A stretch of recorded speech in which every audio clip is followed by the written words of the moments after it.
Hi, I'm Talia from Tarporley Sixth Form, and I'm going to be interviewing Lucy, a professional photographer. Do you want to say a bit more about yourself, Lucy?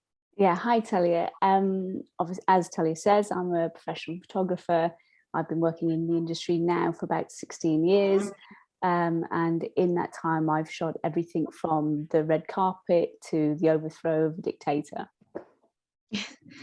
Okay, well, to kick things off, is there anything that you were working on before lockdown or are working on now? Or Yeah, actually, I was working on a campaign for the Evening Standard where they raised £10 million to help combat food poverty throughout the pandemic. And I was photographing the work done by the charities and also the celebrity affiliates who helped deliver the food, such as footballer Reece James, musicians like Ellie Goulding, Craig David, KSI, Tiny Temper, and Emma's actors Emma Corrin and Olivia Colman. Also took the opportunity to gain my drone pilot's license and kind of get to grips with a new way of shooting. that's pretty cool to have a drone. Yeah, so, what would you say your favorite aspect about photography is? I've always really loved being in the middle of a news story when it's breaking before the public know anything about it, and then seeing my pictures in the papers the next day. I also really enjoy meeting people from all aspects of life, and over the years I've been privileged to gain a unique insight into many different people's lives, and kind of you're let into people's homes and behind the scenes of places where generally the public wouldn't get to see. So that's really interesting. Yeah, have you always wanted to be a photographer? Yeah, actually, since I was a kid, I always wanted to be a photographer. I was inspired by the David Attenborough documentaries, and I always loved those. And then I kind of later became more interested in human behaviour. And I got my first camera from a charity shop for £8 with my granddad, and just went from there, really. Yeah. So, like, more now, how would you class your photography style? I'd say that I was a press photographer or a photojournalist. Yeah. So what education process, like, if any, like, did you go through to get to like the position or standard that you're at now? Um, well, when I started, there weren't many courses in photography. So I began my A levels, and then after a year, I switched colleges to one that allowed me to study photography. And then I went on to earn a first class degree in documentary photography, still using that £8 charity camera shop. And during those 3 years, I spent time doing a portrait series in a youth prison, and I learned all the technical aspects of developing and printing film, and often spending kind of morning to evening underground in the dark rooms. But I think most importantly, I learned how to tell a story with pictures. Yeah. Would you say that there's anyone specific that you like that influences your work, or is it collective of people, or When I was studying for my A levels, I was inspired by the American photojournalist James Natchway. His photography is incredibly powerful, but also his philosophy regarding his work really resonated with me. He spoke about recording the truth and creating pictures powerful enough to shake people out of their indifference. And I admire a lot of my contemporaries' work, photographers that I've worked with and alongside over the years.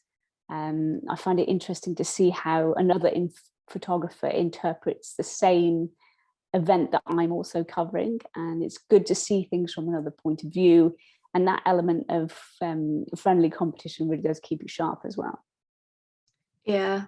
How would you say that you personally create like a impactful image? Like, because I've seen on your portfolio some of your work of like liberating Libya, and I found that pretty powerful. So, do you have like any techniques or?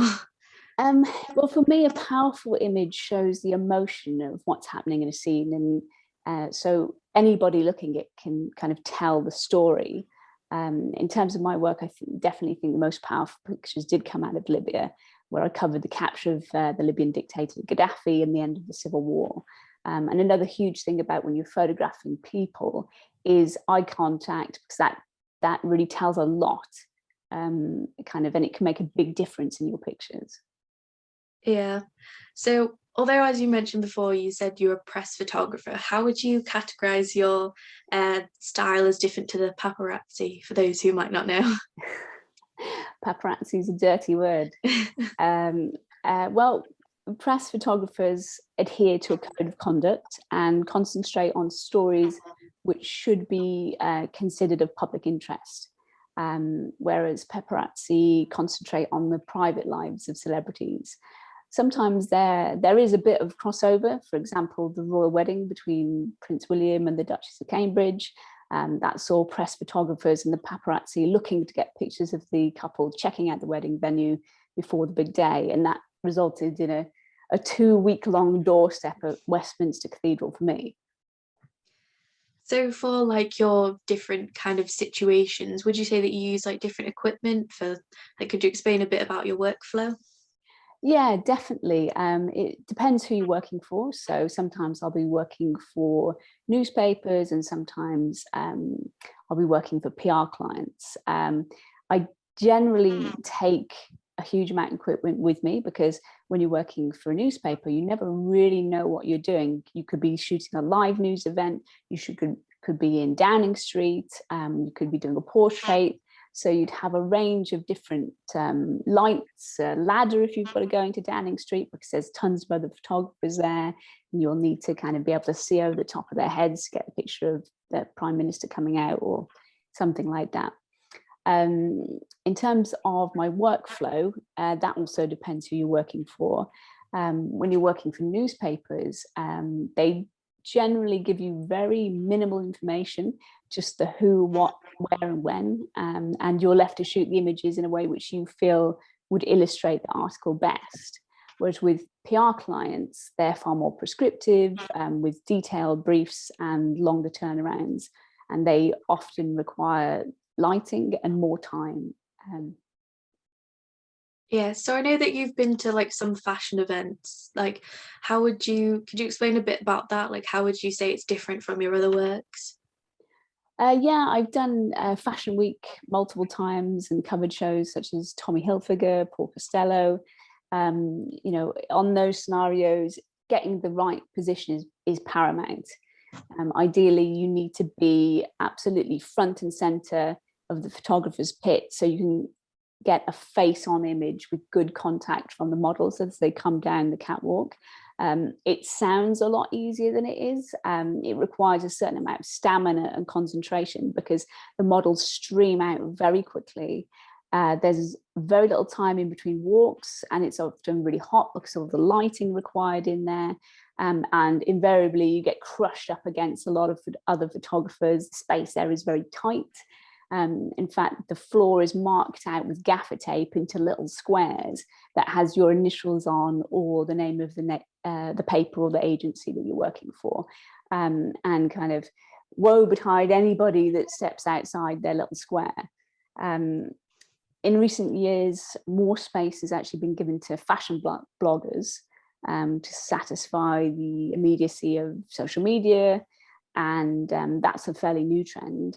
So you'll often find bloggers and fashionistas outside, the venues, kind of snapping interesting looking people on the street. Yeah, that sounds quite intense. Yeah, it can be very intense. So among your works, other than like liberating Libya, like if you could choose one, which would be your favorite, like kind of shoot and why? It's a difficult one. Libya was an incredible story to cover because it was a moment in history, and that's the kind of thing that really sets me alight, really. The people there are amazing and incredibly welcoming, and they were really appreciative as well to have their story covered. Yeah, it is hard to pick another one, but I'd say highlights definitely include traveling to rural Kenya to photograph projects with Islamic Relief, and shooting images of the royal family and top political figures.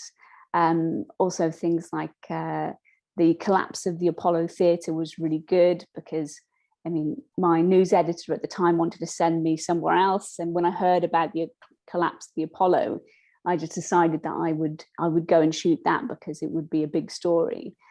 So I had quite a young reporter with me, so I kicked her out at the traffic lights and carried on and did this job at the Apollo, and it turned out to be the front page and 2 double pages in the Evening Standard. So that was a good call. And so you definitely got to trust your intuition as a photographer and go with your gut is really important.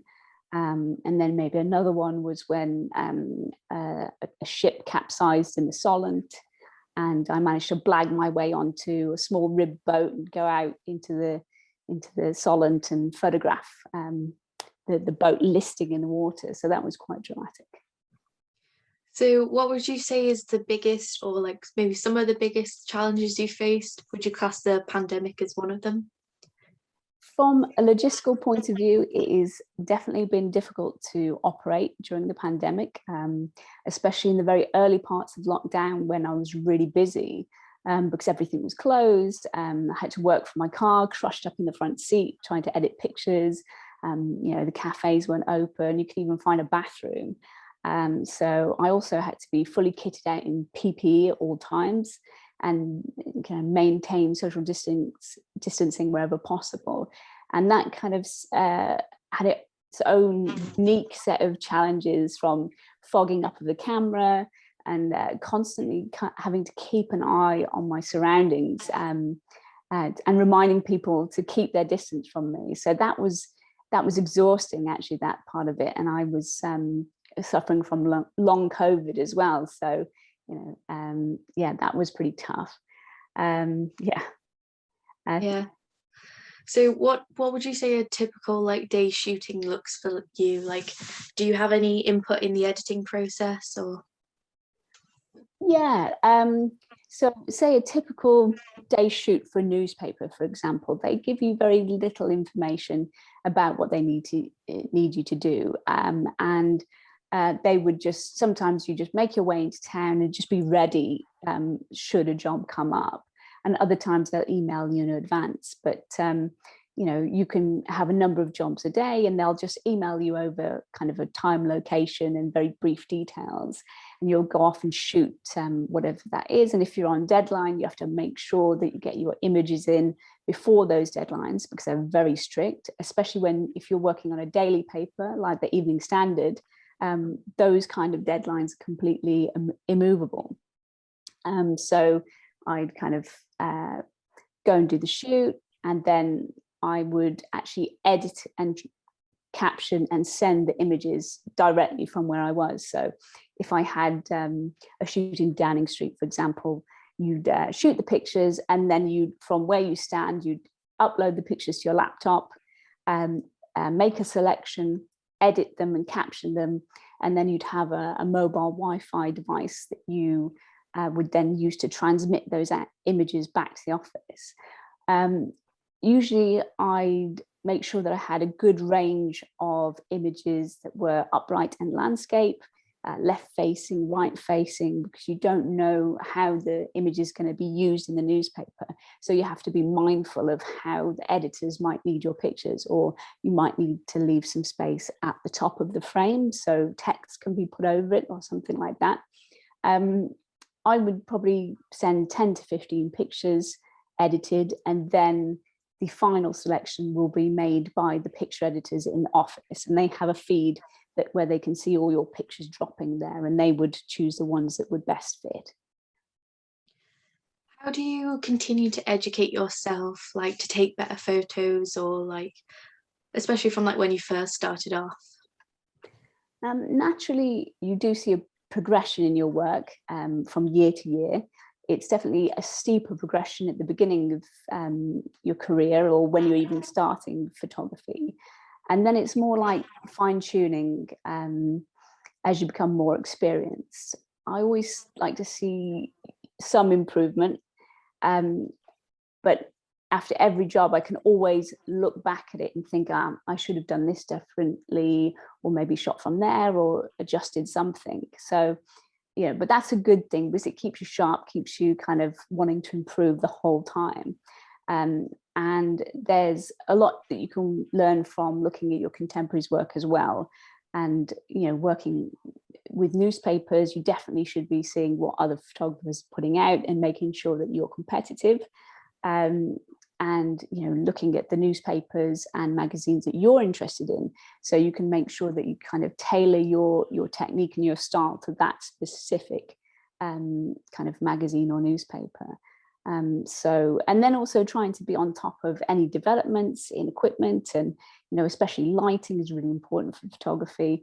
So yeah, it is an ongoing process of keeping ahead of things and always wanting and trying to improve your work. So what would you say is one thing you wish you knew at the start of your photography journey? That's a tricky one. I'd say that it will be tough. It requires dedication and tenacity, and at times you'll need to sacrifice the things that you really want to do, like family events or something like that, to cover breaking news stories or an assignment somewhere.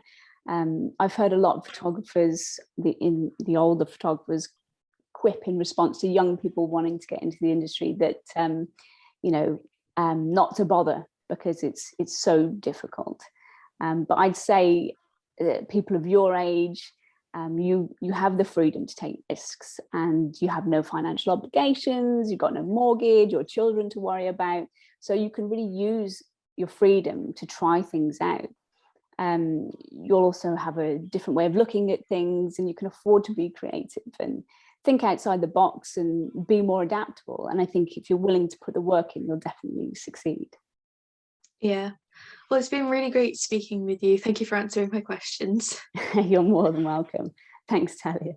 Bye. Bye. Bye.